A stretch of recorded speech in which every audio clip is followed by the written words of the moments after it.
Well, just a peck. On the neck. A quick check of how we smell. I'm digging it. Yeah. Take a bow and then a nibble. I second that. No quibble. Give the beaks a little jiggle. And then the pit's a little sniffle. Whoa! I'm right. Yeah, you are. I'm the ripest. Oh, by far. Is that an old car? Are we? Sword fight. Ching, ching, ching, ching. Oh, jeez, where's my keys? I gotta disarm the alarm. Too late. Everyone's awake. Oh, duh. Bill to bill. Big to big. Mouth to mouth. Cheek to cheek. And beyond. Bravo. Oh, thank you. You're welcome. We're digging a moat. It can't be crossed. By horse or boat. And so they build a bridge of threats. Will they overthrow us? I don't think so. Oh, no.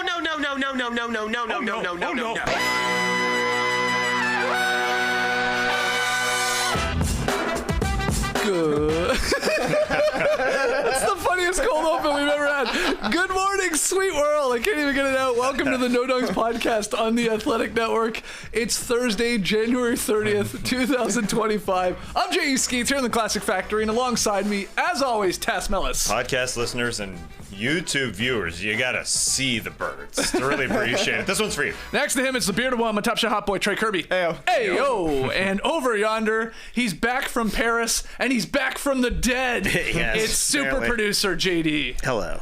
And what a way to come back. Oh yeah, I had that in the bank. It's like I knew I was coming back. Had to come back strong. That was gold. Yeah, It so somehow funny. got funnier and funnier and funnier as it went on. So, great cold open. Hello to everybody joining us live on YouTube. Hit the like button, subscribe.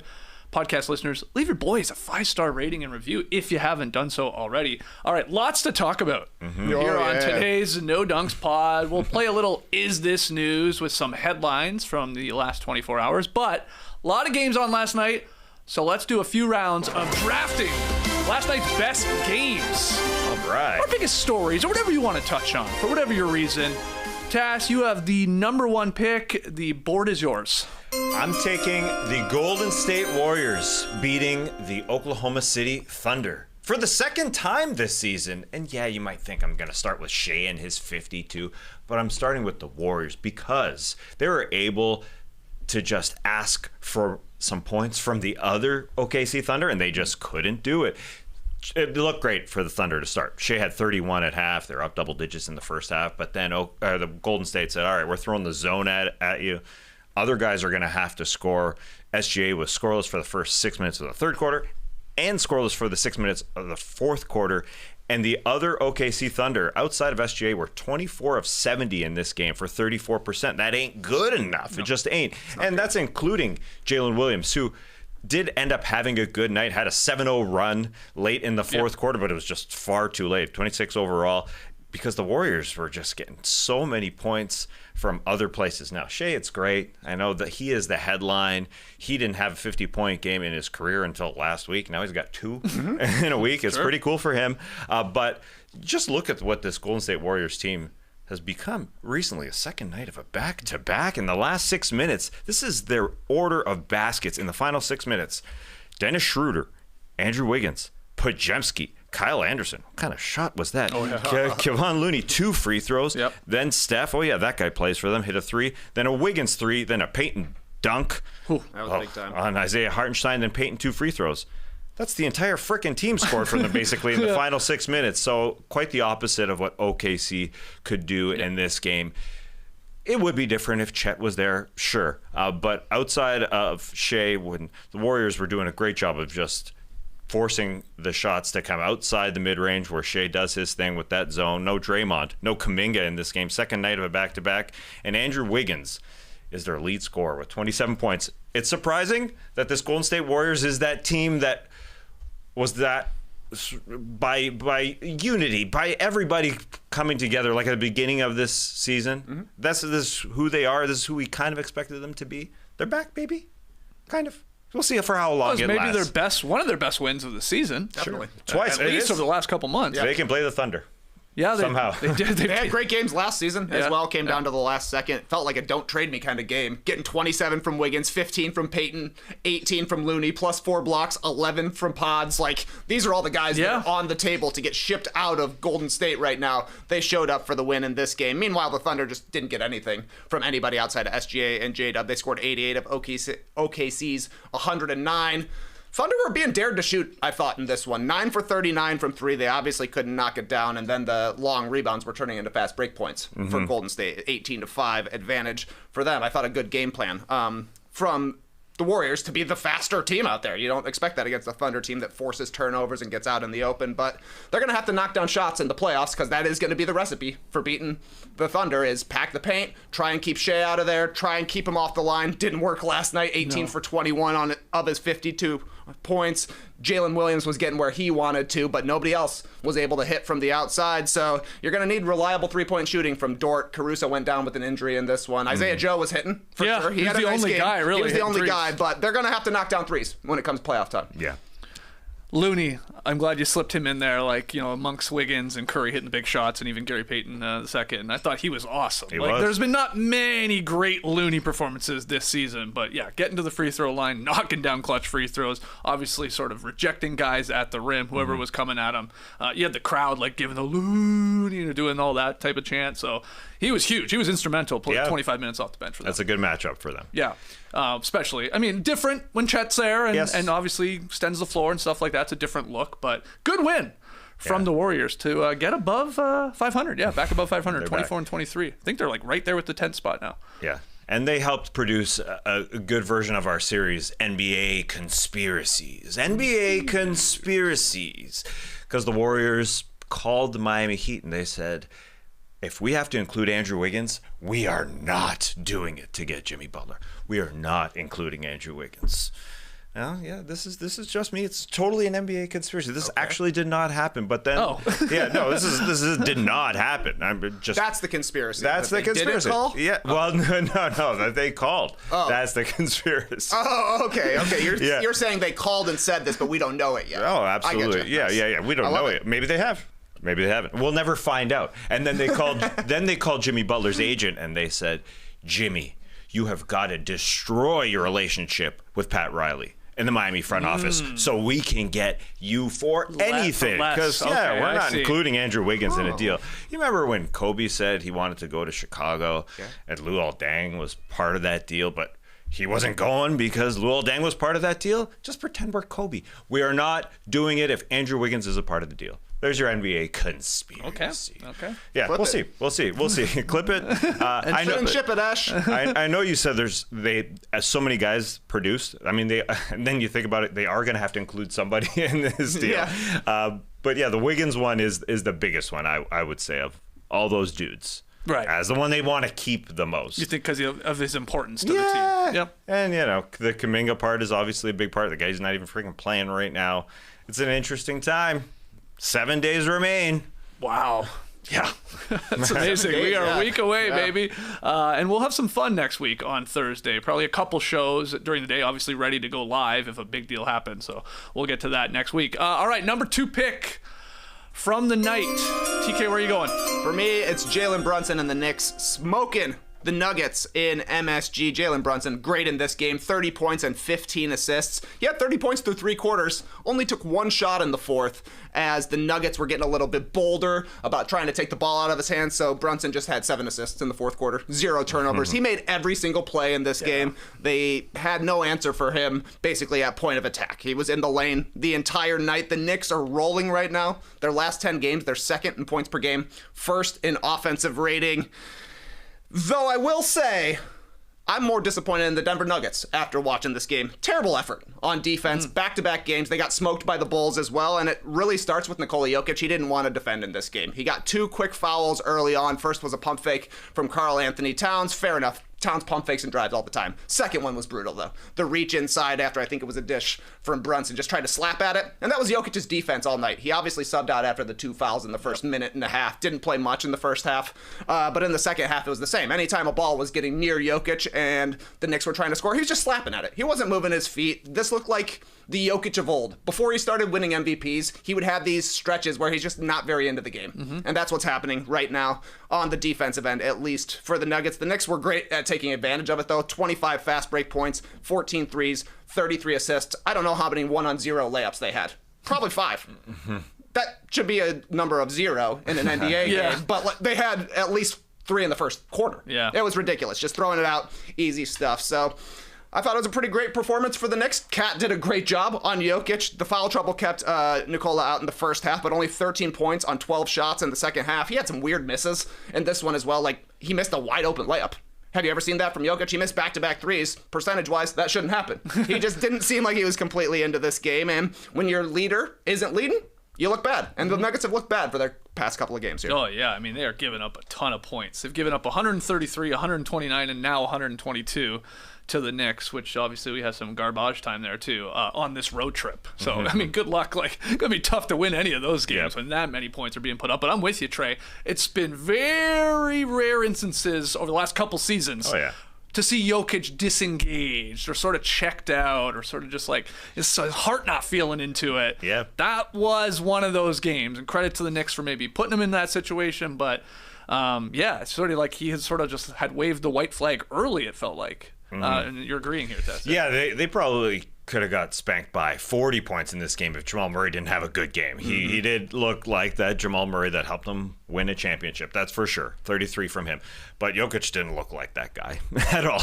That was extremely weird to see him play only 9 first half minutes because of the foul trouble, but also, he was not into it. As you said, the Knicks were just getting into the lane, getting into it very easily, and we know Jokic is an above the rim protector, but he is always beside the guy who will hit a layup, and in this one he just was not. There was so much space, and so it's hard to say great game for the Knicks or just terrible game for the Nuggets, which one you kind of favor or go with, because the Knicks have been rolling 143, and then this one 122 in their last 3 games. That's monstrous. I heard somebody say that's their highest total in 3 games for like 70 years. The last time they did it, I didn't want to look that up because that just isn't. It doesn't really all that matter all that much. Against the Kings and Grizzlies especially, it did matter. But against this Nuggets team, I thought they'd score more. Quite honestly, the way it was so easy for them.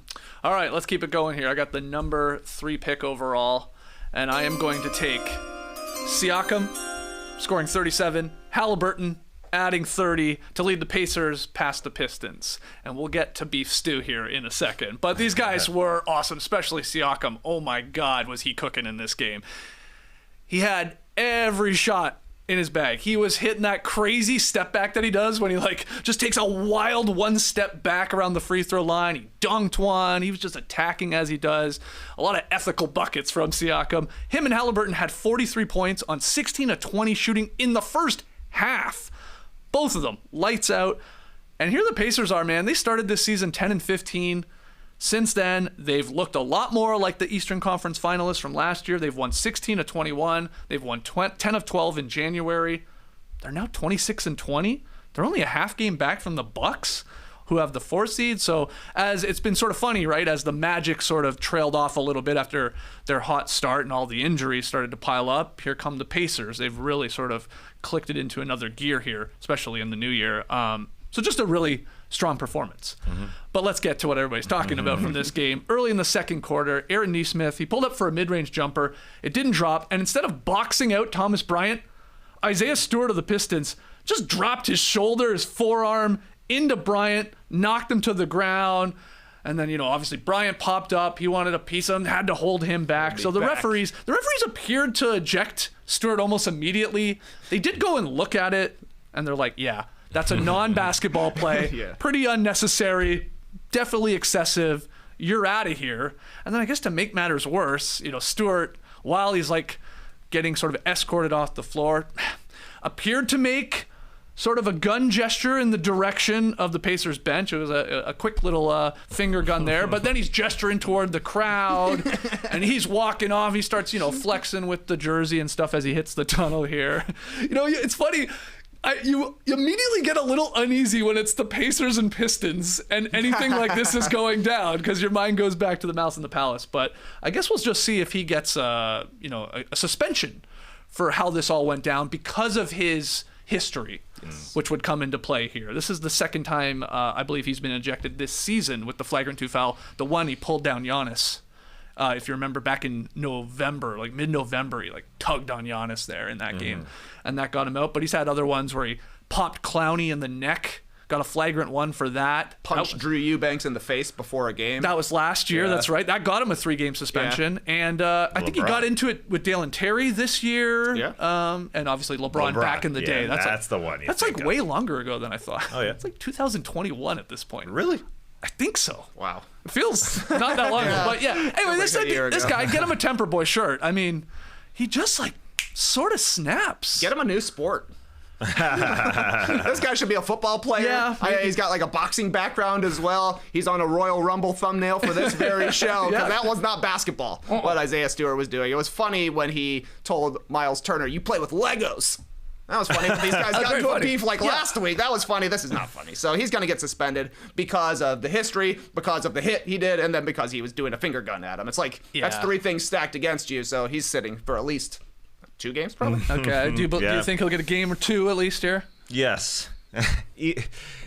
The gun, I throw it in air quotes because we are unsure if it was a gun or not. Just the fact that it was potentially a gun leads you to believe that it was something that would get him suspended. But yes, it's more of the history. Yeah. Because you just went off 5 events in this guy's career that have been extremely physical. It's Isaiah Stewart. Yeah. I mean, look, they were beefing throughout this game. You know, Beef Stew. Okay, that's his name after all. But tensions were stewing. Yeah, tensions were stewing between Thomas Bryant. Like there was a lot of chirping going on. They had just played not long ago. That I'm sure that was a bit of a carryover. Sure. That's great. We love to see that. It was just like, it was a little odd. Just what he did, like where he suddenly is like, I'm not even going to go for the rebound. I'm just going to turn around and truck the guy. Yeah. And then he seems like, okay, the referee's sort of like, okay, get to your bench. And he sort of, swats at the referee's hand. Okay, who cares? Like sort of like, just leave him alone. Then he seems like he's okay, right? Like he does. He's sort of just standing there. He's talking to his guys and then obviously gets tossed. And then he's got a lot more of his antics with either the finger guns and the gestures and obviously engaging with the crowd, which I think the NBA really does not like, because that's the worry where you go, you do that stuff and you're going to like ignite another Malice at the Palace with fans. But, yeah. And it fits the definition of a beef stew. It was stewing for the first quarter, and then it just continued on. So yeah, that's Isaiah Stewart, baby. Quick note on Pascal Siakam, dropping 37. Made us look good. Yeah. For selecting him to our All-Star team. Yeah. Is it too late for the coaches to see? They probably are going to have their votes in. He'll be there. I imagine. Because you said it. There's not many front court players to pick from. Mobley's a lock.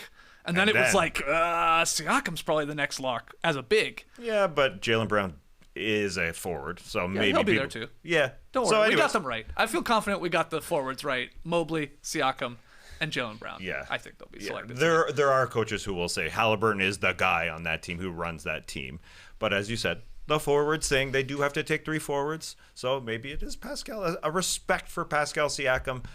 A huge 37-point game. He didn't even have a 30-point game this season until that one, and that's his pacer high since he got there. So good for him. Yeah, and you know what? It's like Haliburton was really good in this too. Like 30 and 8 is awesome, and he's been better after a slow start. It has become a little bit more of like sort of a Siakam Pacers team, a little bit. Or at least a little more evenly split, between him and Haliburton than it was when it was Haliburton's team. And right now it's working, because that was some of the best Siakam I've seen. We saw a lot of Raptors Siakam, and he was good. He got better and better and better. But holy crap, that game last night, he was cooking Jalen Duren. It was like a joke putting him on him too fast. And then obviously he got Cade switched on him a couple times. Too small. Fontecchio had to go at him. No chance. Like, you got Buckner on the call. Like, I love when Siakam gets matched onto a smaller guy. Buckner loves to say, he can't stop you. He can't stop you. Yeah. And he was right most of the time, because nobody could last night. Yeah, I was wondering, where's Asar Thompson? Yeah. That's the guy I would guess would maybe have the best chance, but there was really no answer for the Pistons last night. I did like the stewing tensions in this one. It was cool. Like, you had Haliburton and Malik Beasley were jawing at each other, and Haliburton hits a 3 at the end of the third quarter. He did the Malik Beasley shimmy. It looked crazy, man. Like, it looks a little stylish, I feel like, when Malik Beasley does it. Like, he's actually a dancer. Yeah. And Haliburton looked like he got electrocuted. Thought it was cool. Unfortunately, they can't play each other in the playoffs. Like, it's pretty unlikely. Unlikely. Where the matchups are going to go. But they've played some games where you can tell they don't like each other. So, fun. Yeah. Yeah, Pacers lining up with the Bucks again. It is looking more and more like they will play each other. Maybe. Yeah, right. They did Good not point. like each other either. No, That's for sure. Nope. All right, let's do another round of drafting last night's best games. Fourth pick overall goes to Tass here. I am taking the Los Angeles Clippers and Kawhi Leonard beating his old team, the San Antonio Spurs. Going to San Antonio, you heard it in the introductions. They really gave it to Kawhi Leonard. Then he came out there and he was guarding Chris Paul immediately, who had a very quiet game because Kawhi looked great on that side. And then the scoring was happening. He was going great. And my man Law Murray was breaking it down on The Athletic. And I mean, this is Kawhi. He was just so mechanical. Yeah. In his 7 second quarter minutes, the Clippers outscored the Spurs by 14. Kawhi was doing it with assists. He had beautiful assists, 3 sweet assists. One to Kevin Porter Jr. underneath, 3 of his season-high 7 assists, and then mid-range Kawhi took over. This was fun to watch this. You speak of Raptors. A lot of Raptors Kawhi, flashbacks watching the basketball last night. Yeah, and I'm sure No wonder James Borbath is in the string team. And I'm sure Spurs fans were also having flashbacks to their Spurs days. He was 7 of 11 in his mid-range shots. 1 over Wemby, which was a fade at the baseline as Wemby had his hand up. But Kawhi still has ups. He does. Even though he gets injured, he still has ups. And he played over his minutes restriction in this game. And Ty Lue put him back in with 3 minutes left in this game.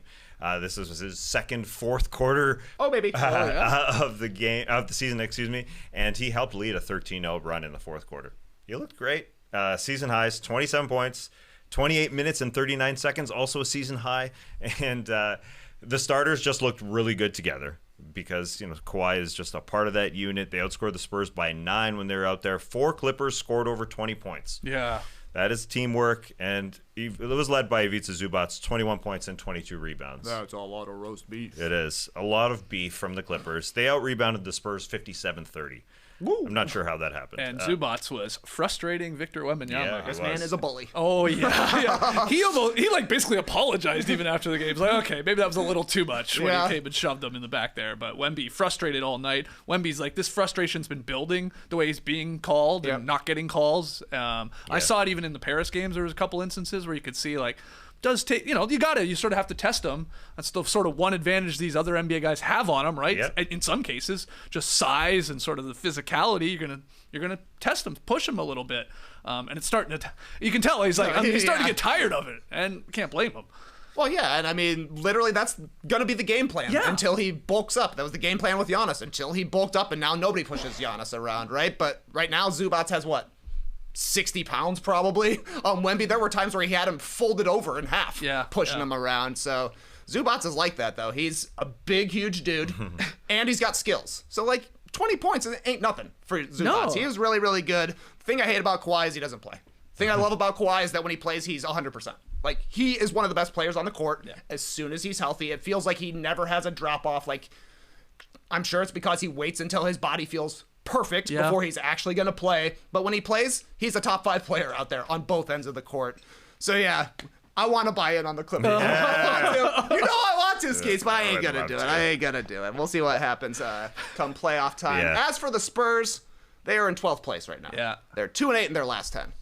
Maybe not an ideal time to push in everything for, the 8th best guard in the league. Yep. Especially if you want to maybe you like your chances of even in free agency down the line getting that player. A lot can change, obviously, amidst that. But maybe it changes the equation a little bit.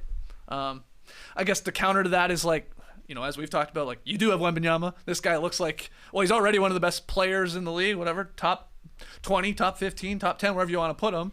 Won't be long until he's top 5, top 3, and you get going. You speed up sort of the transition to getting real talent around him. That's the counter to it, of course. Yeah, but the Spurs like to play it slow, like a stew. They play it slow. Like a crock pot. All right. Right? Yeah, crock pot. You guys use the crock pot at home? No. Often? No. Not very often. Yeah. Yeah, you do. Good. Every other week, I would say. Good for you. Chili. You might put a salsa verde chicken in there. Skeets, you love to make a pulled pork. I haven't made it in a long time. Yeah, bring it back. Should bring it back for the Rumble this weekend. Okay. You love eggs. You can make eggs in a crock pot. Excuse me? Yeah. Oh, I don't know about that. Wait, what? I went to a different pot. Instant Pot? Well, I'm just wondering why you're like, I want eggs in 12 hours. It doesn't take that long. It does not take that long. But are you talking about you're not talking about a crock pot, are you? Yeah. You can crock it. No, an Instapot. And we're talking to eggs specifically. That's the opposite of a crock pot. Yeah, we're talking eggs specifically. My bad. I'm not a cook. I watched Danielle make it happen. Sure. Yes, Cool. the Instapot. There's so many names out there. For There's pots. too many pots. But anyways, I think we made it. It was a late night. It was a midnight egg from an Instapot. You were there. Oh, really? Yeah. We're literally It was a midnight egg. It's very weird to see eggs go in an Instapot. Just to go in a pot like that. But they were delicious. Okay. My man Jared Dent really enjoyed it. I remember that. Yeah, they're damn good. I might see him this weekend. All right, TK, let's get the 5th pick overall. Still lots left to pick from. Where you want to go? lot of games last night. I'm going with Tyrese Maxey and my 76ers beating the Kings for their 4th straight win. What? Your Why are they your 76ers? All Bulls fans are 76ers fans right now. Oh, right. Okay. Yeah, okay. 4 straight wins for my 76ers after 7 straight losses. They beat the Nuggets. They beat the Bulls. Yeah, they did. They beat the Lakers. And then they beat the Kings here. Last night, the Bulls destroyed by the Celtics. So a virtual tie for 10th place in the Eastern Conference right now. I think the Bulls are technically ahead based on win percentage, but only time will tell. Tyrese Maxey, though, continues the heater. He's been on lately. 30 points in this one, 4 rebounds, 8 assists. That comes after 43 against the Lakers, 31-9 against the Bulls, 29-7 against the Cavs. 12 straight games for Maxey with 25 or more points. I saw John Hollinger had him as an all-star in his reserves last year. His name maybe got brought up by us yesterday. It got brought up. It got like a toss of a mention here, but he should at least be in the mix, I think, with all of these guards who could be the last guy chosen, like a Trae Young or a Zach LaVine, teams that are in the double-digit seeding range, but the guards are playing really, really well. Harden's gone. Embiid has been out. Paul George isn't playing right now, diminished when he has been, so a different role for Tyrese Maxey. He started really slow this year, but he's up to a career-high usage, and he's playing really well. And I think part of it is that Eric Gordon is hooping right now. Caleb Martin went down with an injury. Eric Gordon steps into the starting lineup. He's shooting 49% from 3 in January. They need shooting on the court, and this is what Daryl Morey, I'm sure, was hoping would come when he signed Eric Gordon. 3 for 4 last night. He's had 3 or more threes in the last 5 games for the 76ers. So they probably don't want to be winning these games, or maybe they do. I don't know. Yeah. I don't know. It's a weird They say spot they do. for them. It's impossible. I think their pick is top 6 protected to the Thunder this year. Yeah. It's tough for them to get into the top 6 unless they hit it in the lottery. They're not going to be able to win or lose that many games, so I guess it makes more sense to try and win, which is what they're doing. Yeah. And they're winning right now because Maxey's playing pretty well. Yeah. Eric Gordon, by the way, have you seen the graphic going around? His stats prior to his wisdom teeth being removed and his stats since he missed a game or two because of that. Yeah, he's feeling better. Absolutely. The teeth? Yeah. We're talking Eric Gordon here, but the 3-point percentage, the scoring, it's ticked up. Yeah. Since the wisdom teeth removal. And Maxey's the real reason they're winning a lot of these games. And Tom Zillard also included Maxey on his All-Star team. Okay. So it's possible. We sort of were like, well, there's Zach LaVine, bad Bulls team. Unfortunately for Maxey, bad Sixers team. Trae Young on, oh my God, a bad Hawks team. It's like, we sort of were like, no. We lean more towards the Lillards, the Cades, the Tyler Heroes, because a little bit more team successful. We'll see tonight at 6:30 p.m. Eastern. Yeah, baby. He might, join one of those Eastern Conference guards that's scoring a ton. He's averaging 27 points per game. Yeah. Like LaMelo or Trae, that may not make the team. I shouldn't say Trae. Trae is far lower than LaMelo and Tyrese Maxey. That being said, it was a lot of the beginning of the season that set him back a little bit, just because there was so much on his shoulders with no Embiid and no Paul George, and he was taking 3 after 3 after 3, and the threes just were not falling. He's come back to who he is somewhat. The numbers aren't there quite so much, but Eric Gordon's helping out. A guy who's averaging 6.9 points per game this season. Hey man, it's better. But that's pre-teeth. Yeah, pre-teeth. I need It's better. I need the splits. Wisdom teeth, no wisdom teeth on there. The thing with Maxey is he's a better off-ball player than he is an on-ball player, which is why he had such great success when it was Harden and Embiid running the pick and roll, or Embiid actually being out there. But just like Jaren Jackson Jr.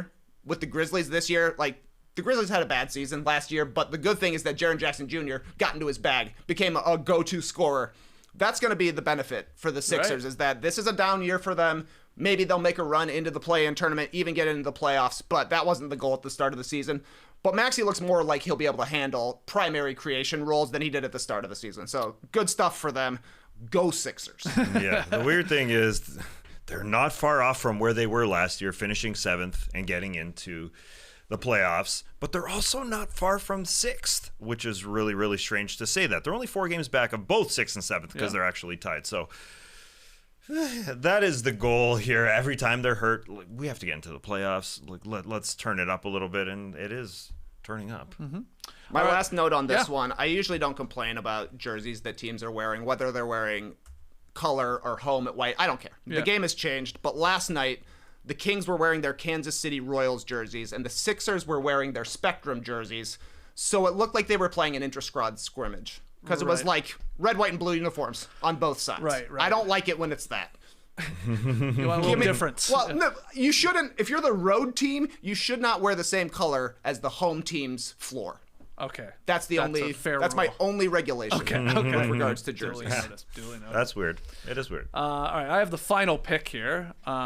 Sort of went back and forth between 2 games. I was going to go with a very entertaining Mavericks-Pelicans game. High scoring, PJ Washington on fire, Zion doing some things.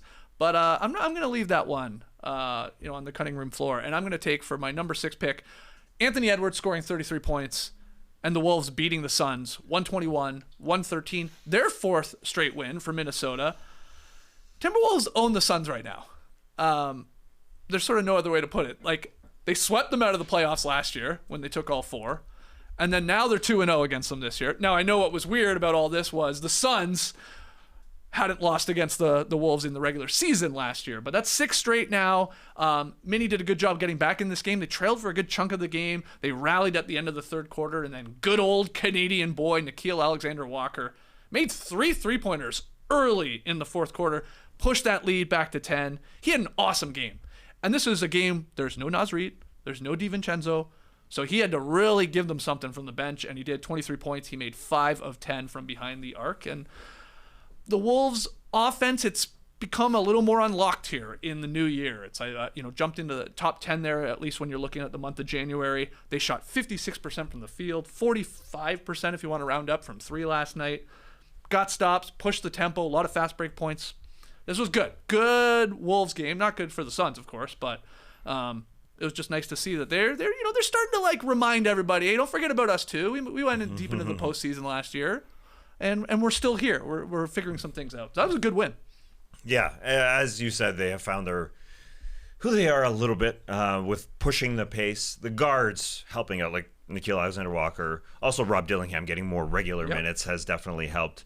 But to do it without Naz Reid, who is always contributing, and Dante DiVincenzo helped out by guys like Dillingham, Jalen Clark getting his first rotation minutes. New Jalen just dropped. Yeah, that's right. Defensive Jalen.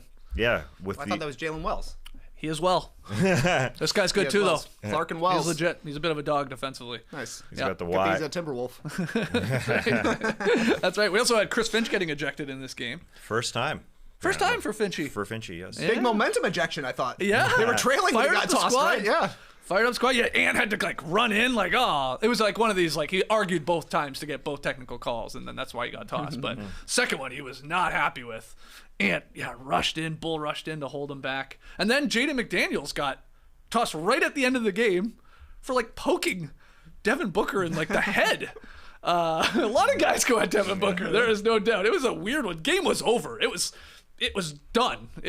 20, 30 seconds left, and it was sort of a weird play where they just started chirping, I guess, and McDaniels just goes up and pokes him, and that got him tossed. But they got the victory. Yeah, and Jaden McDaniels is key to also unlocking who they are. He looks more like himself. The numbers are exactly like they were last year. He's scoring double digits in every single game his last 7. That's more Jaden McDaniels like. They're just such a streaky team, and I think it's because they're all outside of Ant. Ant's the best 3-point shooter in the league this year for whatever reason. Everybody else is just so streaky. So they have a lot of. You go and look at their schedule on Basketball Reference. It's 3-game win streak, 3-game lose streak, 3-game win streak, 2-game win streak. It's like, Yeah. if you're playing well, and then it falls off. You're like, uh-oh, what are we going to do? So if they get hot at the right time, I think the Timberwolves are still, conference finals contenders at the very least if they get the right matchups and they shoot well in the playoffs. So what did we leave on the board? The Nets beat the Hornets handedly. The Raptors won again. Of course. Just crushed the Wizards. Cleveland went into Miami. They took care of business. And then the Dallas Pelicans game, like we said. And then the Celtics beating the Chicago Bulls by 22. Porzingis. Big game. He had an interesting quote, didn't he, after the game? You see something, what he said? He's like, sometimes they take away your 3-pointers, so I got to go get my baskets with the meat. The meat? Yes. Yeah. And then he kept thinking about it during his press conference. So he answered a couple questions and he's like, I'm still thinking about that. Not every Latvian saying translates perfectly to English, he said.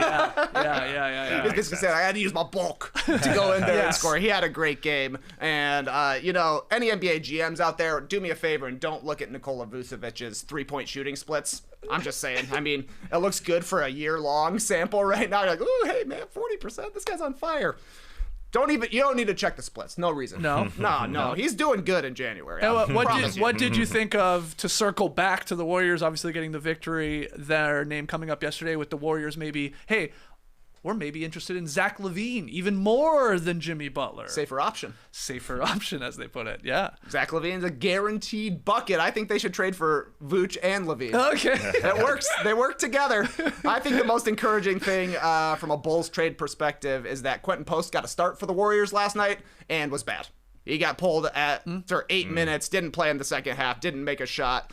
The Warriors saw what Quentin Post could do as a stretch 5 next to Curry, a player type that he's never really played for, but he's still a rookie, a second-round draft pick. So 2-time All-Star Nikola Vucevic, obviously a more reliable player. They got to bring him in. Don't check the splits; they're good. I'll promise you, they're good. Yeah, they look nice. They look good. All right, let's go from drafting games to a little "Is This News?" A few headlines for you gentlemen. Debate whether or not they're newsworthy, and we can break them down. First one from Shams yesterday.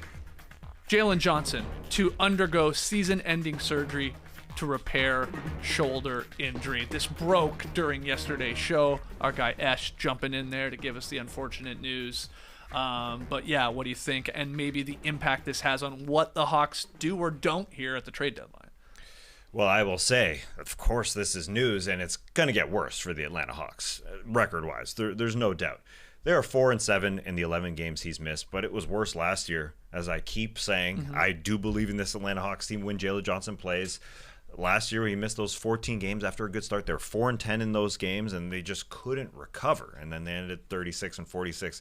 He missed a good chunk of games. This was his best year, of course. This is a bummer. And he just returned from right shoulder inflammation. Then he injures the left one. And we have the clip here. I mean, I watched it like a million times. It's just one of those really weird injuries where it's like you almost don't even see how it happened. Obviously, his hand gets sort of locked up with Scotty Barnes going for the shot, but it's like, wow, instantaneously, and went to the back, didn't return to that game, and then obviously now going to miss our season. Yeah, you almost think it's more of his right shoulder that gets impacted by Scotty Barnes. It is weird, but he is so involved with this team. We all think about Trae Young's team, but this guy is 3rd in the NBA in passes. He passes the ball more per game than Trae Young, which is really weird. It goes Jokic, Haliburton, then Jalen Johnson. He touches the ball a lot and makes a lot of passes, and he's just a huge part of this game. If you look at the on-off numbers, it's bad. With Trae on, without him, with Trae on, without Jalen Johnson, they've got basically the 28th best offensive rating. They're being outscored by 8.5 possessions, or 8.5 points per possession, per 100 possessions, I should say. Jeez Louise, Batman. Everybody knows what you're talking about. Yeah, of course. I don't like saying that stat. Points per 100 possessions. It just doesn't. I hate abbreviating it in my notes. Yeah. What do? PP 100? Yeah. Fast PP? Yeah. And that's why I said it awfully, because I didn't put it in my notes properly. I know. It just says pus. Period. I'll help a little bit. I have this. The Hawks had 115.0 offensive rating with Trae and Jalen Big Johnson on the floor together. That's a top 10 rate. Take him out, non-Johnson minutes, 104.1. That would rank as the league's worst offense. He is a difference maker, and it makes sense, right? Little secondary playmaking, secondary scorer. Obviously, he's a hustle guy up and down, and you take that out of the lineup, and there's a big fall off. So this sucks. Now Atlanta owes an unprotected first-round pick to San Antonio from the DeJounte Murray trade in 2022. Yeah. So it's not like they can be like, well, hey, we'll lean into the tank, fire up the tank, let's go. It's like, nope, that's not really an option. That's not an option at all. Yeah, you're saying they would lose the 11th pick right now. Sacramento also owes the Hawks a pick from the Kevin Huerter trade, but it's top 12 protected. And right now the Kings are 12th, so the Hawks would not get that pick. The Kings also might be trading an all-star in De'Aaron Fox. I think this is good news if you're the San Antonio Spurs. The Spurs have a 5% chance of getting the number 1 draft pick this year because they've got like 3% from the Hawks, 2% of their own. The Spurs could end up with the top 2 picks this year. Can you imagine that? Oh, God. Can you imagine that? Cooper Flag could be playing with Wemby next year. There's a chance. So I'm wondering what the Hawks are going to do here because they don't want to give away a pick this good. If they hit the lottery, it's gone. Mm-hmm. They would let. They were in a rumor for Vooch. The Bulls turned it down. They said we don't want Capella.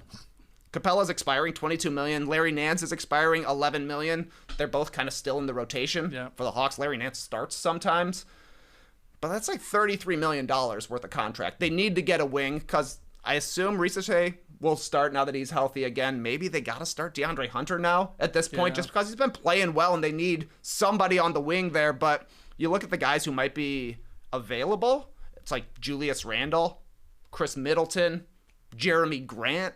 I kind of think the Hawks are going to want to have help here because there's no reason to go the other way. Mm-hmm. And none of those names are very exciting. No, they're not. But they're out there. Those guys are out there. People asking me on Twitter yesterday, could the Hawks make a move for Jimmy Butler? And I was like, I mean, I understand the reasoning, like to try and keep you in the mix, but like, what is coming back? I like put it together. It's like Capella's expiring. Bogdanovich. Maybe it's exactly. Hunter, the way he's playing, like Kobe Buffkin as a piece, he's injured. I mean, and like, it's. I don't think that's happening. Is my point. No, I do not. I think the Hawks would rather slow play it with all their young guys in Ricochet and Jalen Johnson and Dyson Daniels to try and go and get Jimmy. It doesn't make sense to me. I looked back because I did figure that through the DeJounte Murray trade to the New Orleans Pelicans that those 2 draft picks that they got back were some equivalent to what they gave to the San Antonio Spurs for DeJounte Murray the first time, but the picks are the Lakers pick this year, which isn't going to be all that great, and it's the Pelicans pick in 27, which could be good. But who knows? Yes, but not going to help you now. No, it is not. The Spurs have those 2 picks. As Trey said, they could have the top 2 this year. Would they let Cooper Flag drop to number 2 in that case? Oh, pay him less. Interesting. For some stupid reason. I like that thinking. All right, let's move to our next headline here. Unfortunately, it's about another injury. Yahoo Sports, Anthony Davis to miss week after suffering abdominal strain. Lakers said AD underwent the MRI there on Wednesday. He's going to be reevaluated in approximately 1 week. So he's going to miss the next 3 games of the Lakers road trip. They got the Wizards. They got the Knicks and the Clippers, though, so 2 tough games there. He had been playing his best ball, TK, recently. Like, he was on a heater during that little win streak they had. He was averaging like 33 and 15, shooting lights out, blocking shots, but is this news AD at least going to miss a week, maybe a little bit more? I'll say minor news. If it's only a week or just a little bit, I think the Lakers can survive. They play at the Wizards, at the Knicks, at the Clippers, then they're home for the Warriors and home through the Pacers. That takes them through next weekend. You beat the Wizards, you beat the Warriors, take your chances in the other 3, 500. You're loving life. Right there. The Lakers defense has been better. It's been mostly against poor teams, but they got a couple of those coming up on the schedule here. We'll see how they hold up without their defensive backbone, but they look a little bit more physical right now. They've got more size on the court now that Dorian Finney-Smith is playing some big minutes for them. So yeah, as long as AD, the reevaluation comes back good, it sucks, and it maybe hurts his all-star chances, but I think he'll still get named. Maybe they replace him, but I think the Lakers can survive. Yeah, this is minor news. It's news for me to remind people that Anthony Davis plays a lot of games these days. He only missed 6 last season, had missed only 3 this season up until now, so he's going to match that 6, I'm sure. But as you said, they continue this 6-game road trip, and Washington, not a problem. They should handle that. But then they get the Knicks and the Clippers, which is obviously tough. They go into that Intuit Dome one more time to play them. And yes, they have been playing better defensively. They got Vandy back as well to play sometime when he can play sometime. We'll probably see some more Christian Koloko minutes for them. But he's got to get back. He's got to play. And that's, I guess, why he keeps requesting a center to play beside him, because it helps him. It just eases his role a little bit. This is very newsworthy to me if I'm Alperen Şengün, maybe Sabonis, potentially Jaren Jackson Jr. All-Star Weekend is 2 weeks away this Sunday. We think AD will be named tonight to the actual roster, but how banged up is he going to be? Are they going to want to test that in an All-Star game? Probably not. So if they do add an injury replacement, one of those guys could be helped out. Their chances, if they don't get added tonight. And we felt like not all 3 of them are probably going to get named. Somebody's going to be left out, but maybe that helps their chances to be the replacement. So I guess they'll take it. And I sort of said that on yesterday's show. I almost felt bad. I was like, I don't think it was anything serious, but if AD's injured, it opens up another spot. And then the MRI showed it was severe enough. Next headline. This one's interesting, from Sports Business Journal. Caitlin Clark disinclined to compete in three-point contest during All-Star Weekend. So Clark is going to wait until Indianapolis hosts the WNBA All-Star Weekend in July to enter her first three-point contest as a pro. But she said, I don't want to do this. I think there's reports or rumors that it was going to be maybe a Clay and Steph versus Ionescu and then Caitlin Clark, but she is declining this option. Is this news? I mean, bummer for us, but I think this is good news for the WNBA. Yep. That's how I read it. She wants her first three-point contest to be for the W. That's cool. She's using her star power to blow up her league. Not her responsibility to save All-Star Weekend in the NBA. Good point. Yeah. Every quote that she's had since she's become a WNBA player is always praising those who have come before her. She is always wanting to make sure that people know that this league was there before her. And so this is just her trying to help out the league and trying not to say, the NBA needs me. I mean, she's putting her league before the NBA. It's great. Period. I love when she does her quotes, when she talks to the media, and then when I hear about her playing on the floor, that she talks a lot of trash on the floor. I love her demeanor, and this is just it's a good move. Yes, it's unfortunate. Are you disappointed? For us. Yeah. That was the best part of All-Star Weekend last year. Yeah. Can't disagree. Curry versus Sabrina, and this maybe could have replicated that, take it to the next level. Would have I'm not upset with her. Yeah. But it definitely, to me, it's like Caitlin Clark's like, I'm sorry, I'm bigger than NBA All-Star Weekend. You definitely need me more than I need you. And is choosing to obviously compete when they do it in July. I was very confused. I'm like, oh wow, Indianapolis is getting another All-Star Weekend. Just had one for the NBA, but they're doing the WNBA, and obviously that's her home squad, so she'll do that. But some people not happy with this, that she's declining, I guess. She's disinclined, as the headline said. I know. That's news. That disinclined is used in headlines. I wasn't ready for that. Didn't Sports Business Journal also have the part where it's like she actually doesn't like shooting off a rack? All of her training work is off catch and shoots or off the dribble. Right. That's how you play basketball. There's no point to be practicing off the rack unless you're going into a three-point contest. I thought that was interesting. Oh, yeah. That is a nice little wrinkle here. All right, final one here from Awful Announcing. Adam Silver suggests NBA could shorten games to 10-minute quarters. Tass Mellis, is this news? No, it's not news. It's not news. He's not doing it. He's not doing it. They are not doing it. There are far bigger problems in the NBA. Should we go through them? I mean, there's too many. The bigger issue is how long games take, how many timeouts there are, how many commercials there are, the video reviews. That takes way too long. Let's look at soccer, football. Not NFL football, the actual football, the world's most popular sport. Yeah, Adam Silver loves it. Yeah, he does. Exactly. They play a game within 2 hours, under 2 hours, with 90 minutes of play. How do they do it? Running clock. And zero commercials during those 45 minutes, at least cutaway commercials sometimes. They'll throw one in, I guess, while the game is being played. But what you got to do is reduce timeouts and all that. And I don't buy this, it shortens the game, as Adam said. under 2 hours to make it more popular. I mean, the NFL, America's most popular sport, they play long games. But you know what they do? 60-minute games. And there's a million commercials. Yeah, it's way over 3 hours. But you know what they do? They play games once a week. That's far bigger, far more important. If you want NBA players to play every single game, don't play 82. Don't play back-to-backs. That's what they do in Europe. That's what they do in other parts of the world. That's a lot of games. In Silver's defense, a part of him saying this was the concept of like making basketball across the world uniformed, right? Sure. Where FIBA plays the 40-minute games, it's played at many other levels, college even. So he did bring up that point of like maybe we go to that, but he admitted like, well, what happens to all the NBA records and stuff like that? Is that all thrown out the window? And there's complications. But what do you think, TK? I think it's very funny that if you subtract 8 minutes from every game for every team in the NBA, it's the equivalent of playing a 68-game season. It's literally 14 games off of every team. Right. That would be a simple way to shorten the season, but there's no way the owners will do it because that means 14 nights where people aren't coming to the stadium and buying popcorn and City Edition jerseys. So I agree with Tass. I don't think this is going to actually happen, but obviously Adam Silver's looking for ways to make the game quicker and more entertaining. When I think of a FIBA game, the first thing that sticks out to me is not the 40-minute clock. It's like the physicality, the lack of timeouts, the lack of reviews. There's other stuff besides looking at the clock and seeing that there's fewer minutes on there. I also think that were this to happen, were the league to want this, the Players Union should really fight it.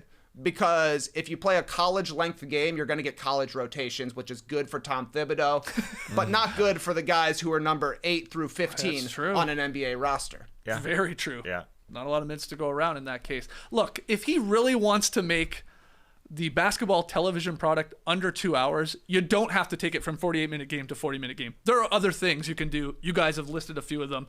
Start the games on time. That's a start. Huge. To this. You know, you say it says 7 o'clock in our schedule, but it doesn't start until 7:09, 7:10, 7:15 in bigger games. So there's that.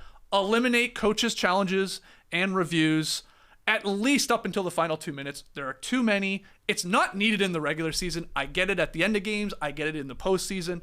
Cut those back and then reduce some of the late game timeouts, which kill all flow of these games and really is a huge difference to the FIBA basketball, it feels like.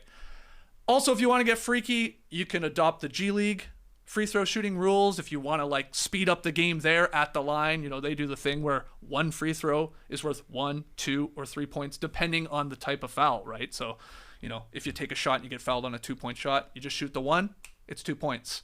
It speeds it up. And you don't, you know, that doesn't apply again in the final 2 minutes or overtime. So there are ways we can get a faster game, a more entertaining product. It's not just reducing the clock. Yeah. And I love FIBA. I love the 40-minute game. I think we all do. Like, we always talk about it when we watch it. But there are many other things here to make it a better game and a better product on television. It's the flow. FIBA's got flow, man. Yeah. When we watch it, we say, whoa, that was short. It happened really quickly. But what they also employ is shorter commercials. Sure, everything is faster. So that's a big part of it. Although I'm not sure how this entire interview went, but Adam Silver has talked about speeding up the end of games several times. So maybe that was talked about in this interview. I don't know. Maybe Adam was just being asked. You know, he's getting thrown some questions, so he brought it up. Because, yes, I understand that he wants to take this game as global as possible. And so that's part of it, is just saying. Every single league, every single tournament is the exact same. And so I understand that. Yeah, it definitely makes you think when the idea of this NBA European expansion and that potential league over there, you get where he's like, let's make it the same. Whatever that is, let's make it the same. NBA games this season have run 2 hours and 16 minutes on average, Tass. I know you usually love this stuff. That's pretty solid. It's nearly identical, apparently, to like the last 15 seasons, which is like 215, 216. Yeah. Wow. Yeah. I'm just saying. I guess that's from that 10 minutes after the actual listed time. Yeah. Tip time. So that's more like 226. Yeah, good point. Michael Malone was asked about, this concept, 10-minute quarters. Thought he had an interesting quote. He says, "I hope we don't become Barnum and Bailey or do whatever we have to do to keep viewership, because there's a greatness and a history to this game and a purity to this game that I hope we can find a way to stay true to." Again, that was Michael Malone, Nuggets head coach. He also complimented Silver, like, you gotta stay creative and obviously continue to grow the game and tweak the game and make it better. But, don't get too insane, It feels like a big change. That would be a big change. Yeah. Changing the length of the game, changing the lines on the court. These are like huge changes that will have effects on the history of the NBA. And you could just market it like there's a good game on every night. Yes. There's great players. We just drafted 6 of them. Everybody can shoot threes. And people are like, this sucks. These guys are too good. Yeah. It doesn't make sense. Yeah. I was at the gym with somebody today that played basketball somewhat professionally and said the game just ain't the same anymore. Well, yeah, it ain't. But it's damn good. Everybody's more skilled. And that's the unfortunate part, is that, yes, there's just other ways. There's other ways. Again, I don't want to go back to the NFL as I always do, but I must. I mean, it's more popular in America than basketball.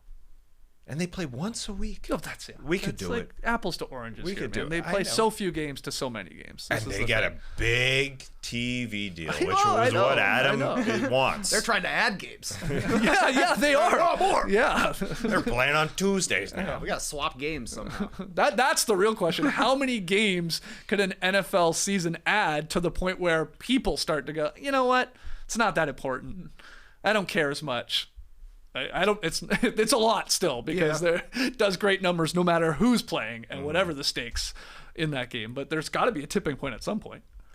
Don't they have bad ratings when the Jaguars play the? I mean, they're better. I got news for you. They're still better than any NBA game for the most part. Yeah, that's fair. Jags. Come on, Lawrence. Let's hear from you guys We're out waiting for there. What do you think about Silver's comments there about the 10-minute quarters and just everything we just talked about there? Pick 'em. It's officially over. We know that. I will be paying it off in a couple weeks. I'll be paying off my January loss.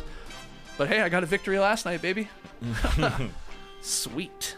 I'm 5-13.